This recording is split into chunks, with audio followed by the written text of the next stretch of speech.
Hello YouTube, this is Mr. Gibson Guy here with you today, and as promised, this is the continuation of the earlier video about budget priced Nikon film cameras, and I'm continuing on with this on talking about the Series E lenses that Nikon came out with that will go along with the Series E cameras. And I'm going to do something a little bit different today. I'm doing my research here, and this is out of the Nikon System Handbook by Moose Peterson, and this goes back a ways to his writings on various different 50mm f1.8 Nikon lenses. And I think the best thing I can do is to get all the materials, just go ahead and read it here. Well, you'll see here's a Nikon EM, which has one of the original 50mm f1.8 Series E lenses. One of the very first ones. It doesn't have the metal band around it. It's an all plastic one. And above it here, this is a later Nikon Series E 50mm f1.8, same as this, only it has the silver or chrome band around it and makes the barrel of the lens, and that makes it look more like an AIS. And then as we see over here on this FA, we have a regular Nikkor 50mm f1.8. That gets covered in this book as well. This was the one that was before it, and this lens is a good deal thicker than these other ones. These are all pancakes, the other ones. And then finally, the last one that we get to is this Nikkor 50mm f1.8. And this is virtually the same lens as this one, except this one doesn't say Nikon Series E anywhere on it. This is a Series E, this is a Series E, this is a Series E, but it didn't say it. This is actually the continuation of this 50mm Nikkor f1.8. So this is the final one, and these are actually getting pretty valuable. And these Series E lenses had a lot of different stories to them, so let me go ahead and I'll get it out of here, and then I won't miss anything and think, oh, I should have put that in there. First of all, the 50mm f1.8, this is from the late 70s, has had more designs and cosmetic changes than any other Nikon lens. The original design had the look and feel of lenses of the day. It had a length of 1.8 inches, 4.6 centimeters, an aperture range of f1.8 to f22, meter coupling, a filter size of 52, an angle of view of 46 degrees, and a weight of 7.7 ounces, 218 grams. The original design was with an all-black barrel with a rubber focusing ring. When the AI model was introduced, it was slimmed down slightly. More is written about the 50mm f1.8 and its various manifestations later on. Alright, so that's one of the earliest writings in the late 70s explaining this lens, which led to all the other ones. Alright, now we're going to jump up to 1979 here. Also in 1979, Nikon came out with their Series E lenses, which were kind of an experiment by Nikon. They were testing the waters of the consumer market. The main differences between the Nikon E lenses and the standard Nikon F lenses were in the way they were manufactured. Rather than being hand assembled like the standard Nikon F lenses, the Series E lenses were assembled by machine. This means that some assembly points were glued instead of screwed together, and more plastics were used in barrel design to facilitate the process. Internal parts, such as the helicoid, were also made with lesser materials than those in the prime Nikon F lenses. The optics, though, are still prime Nikon glass, and with most lens designs having Nikon integrated coating, NIC coatings. The E Series came to market about the same time as the EM body. It was an attempt to entice a mass market audience to the Nikon system by offering lower priced equipment. And then it goes into some other E Series lenses. This should be interesting. The 35mm f2.5 Series E, being very small in size, is typical of the Series E design. It was a length of 1.5 inches, 3.8 centimeters, an aperture range from f2.5 to f22, meter coupling, a filter size of 52 millimeters, an angle of view of 62 degrees, and a weight of 4.4 ounces, 125 grams. Optically, this is a good lens, but ironically, it did not sell well until it was discontinued. And we're going to see a lot of things like that as we go through the story here. Didn't catch on when they came out with it, but became valuable after they stopped making them. And then here's the one that we're talking about right here. The original one is this one here. The 50mm f1.8 Series E turned out to be a big hit with no one, filling most used equipment cases instantly.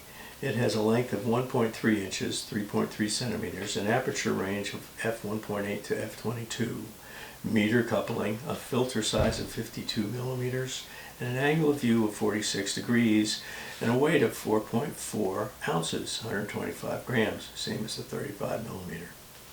This is probably one lens design that is better left unmentioned, so he's not going to go into this one too much. Well, let's keep going. The 100mm f2.8 Series E was one of the best of the E Series line. It is very sharp and comes in a nice compact package. It has a length of 2.1 inches, so it's a little bit longer than 1.5, 5.3 centimeters, an aperture range from f2.5 to f22, meter coupling, a filter size of 52 millimeters, an angle of view of 24.2 degrees, and a weight of 6 ounces, 170 grams. Though the entire barrel and focusing ring are plastic and have a very different feel to them than the normal Nikon F lens, they sold extremely well and are still quite popular. Alright, so now we go into 1980, and we have another Series E lens. We have several Series E lenses. Okay, two of them. The 28mm f2.8 Series E is one of the better designs and is still popular today. It has a length of 1.6 inches, 4.1 centimeter, an aperture range from f2.8 to f22, meter coupling, a filter size of 52 millimeters, an angle of view of 74 degrees, and a weight of 5.3 ounces, 150 grams. It has the all plastic barrel and focus ring common to the Series E. Not saying too much other than that. But next we have the 75 to 150mm f3.5 Series E. Was so popular that many wanted to see it be redesigned as a Nikon F lens. This is an E Series lens that was to attain a mythical stature. It has a length of 4.9 inches, 12.4 centimeters, an aperture range from f3.5 to f32, meter coupling, a filter size of 52 millimeters, an angle of view of 31.4 degrees to 17 degrees, and a weight of 18.3 ounces, 519 grams. For a time, this lens was the lens in New York for fashion work, especially in the studio. I think that's most fashion work. It has a macro mode at the 150 millimeter setting, providing 1 to 5 magnification. The first version has an all black barrel and black lens attaching rings. This was not as strong mechanically as the second and final version, which was fitted with chrome attaching rings. The box the lens comes in had a green dot on the end to signify that it was a newer model.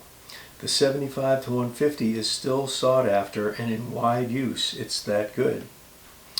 Only 4 new lenses were introduced in 1981, 3 being very specialized edition, and the one of our interest is the Series E lens.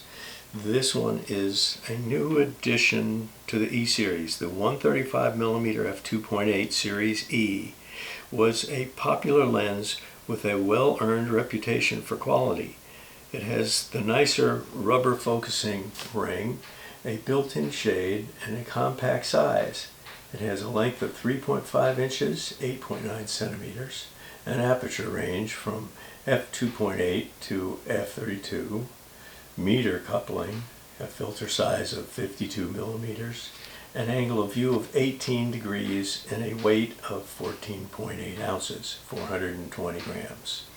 This is one of the few Series E lenses that became popular and remains so, making it hard to find. It is a good lens for anyone, but especially those starting out on a tight budget. I don't have one, but I have Nikkors of all these lengths. And okay, this is the final one. This is talking about this Nikkor lens, the 50mm f1.8. And it has its own special designation, so let's mark that down for this. The 50mm f1.8N, capital N, is a new look for the 50mm f1.8. This is the real pancake lens, taking on the appearance and size of the 50mm f1.8E. It has a length of 1.4 inches, 3.6 centimeters, an aperture range from f1.8 to f22, this is all the same stuff, meter coupling, a filter size of 52, an angle of view of 46, and a weight of 5.1 ounces, 145 grams. It went through 3 cosmetic changes before this final version, refining its cosmetic appearance and controls. Optically, it is the best of the 50mm f1.8 designs, but its small size, feel, and look were not well received by buyers. Several changes were implemented to correct all these faults, leaving the optics the same. All these models have a minimum focusing distance of 2 feet, 0.6 meters. And here's some important information that there's floating around there. A version of the 50mm f1.8N made for the Japanese market focused to 1.5 feet, 0.5 meters, and is called the 50mm f1.8S. So this is a 50mm f1.8S. This would be a 50mm f1.8N, I guess. So, well, let me show you. These pancakes are all the same thickness. They're pretty shallow lenses. But the regular f1.8 is a bit deeper. Let's see if we can.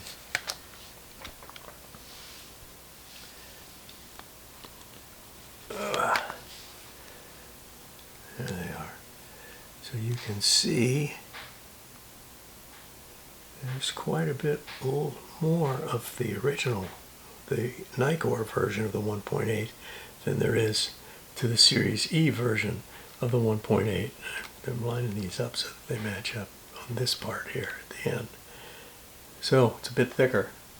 So that's the story on these lenses. Some are sought after, some are not.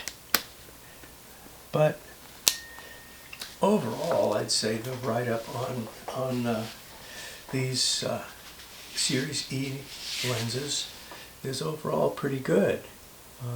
They ended up with, like the Series E, for the regular Nikkor.